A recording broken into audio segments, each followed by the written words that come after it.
Last week on the show, we talked about the insidious blood cobalt. That is the cobalt used in electric vehicles, which much of which comes from the most disgusting treatment of children in the Congo. Well, this very issue was brought up in the debate for Kooyong, and of course, have a listen to the question and the answer from the teal, I hate that word, but anyway, meaning a slightly paler green than the greens. Sometimes they're darker green. Probably darker. Sometimes they're to the left of the green. Just say the Holmes Accord candidate. The Holmes Accord candidate. Have a listen. Every battery contains cobalt. 70% of the world's cobalt comes from the Democratic Republic of the Congo. I haven't heard one candidate speak about the cost to the children of the Congo. It's appalling that is the state in the Democratic Republic of Congo. I actually have an electric vehicles policy which I released last week, and one of the 3 parts of that was a commitment to supporting domestic production of batteries for electric vehicles. We are in an incredibly fortunate position. This is the only country in the world that has all of the rare minerals that are required for electric vehicle battery production.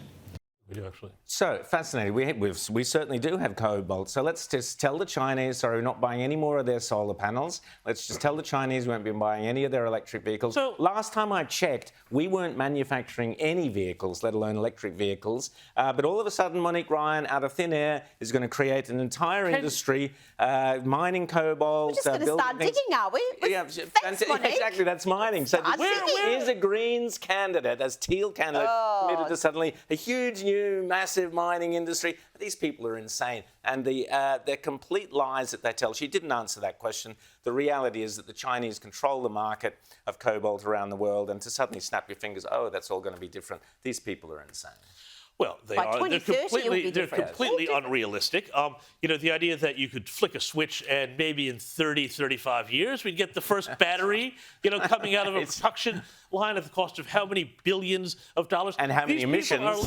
These people are living in an entirely unrealistic world. The teal world, the Holmes Accord world, is all about this post-material, feelings-based economy, which is that it's all about, you know, gosh, we just feel that these internal combustion engines are nasty. We're not going to stop flying around the world, you know, on holidays or anything like that, because we do have money to spend. We would just like a lot of subsidies for our green energy investments. Thank you very much. And we want to feel virtuous all at the same time. And, you know, this is where people who would be labor, but they don't really like working people, and they would be green, but they do like soap, wind up. Well, you are so right. I mean, these people, if you don't want Scott Morrison in the lodge, if you want to get rid of the coalition, vote for Labor.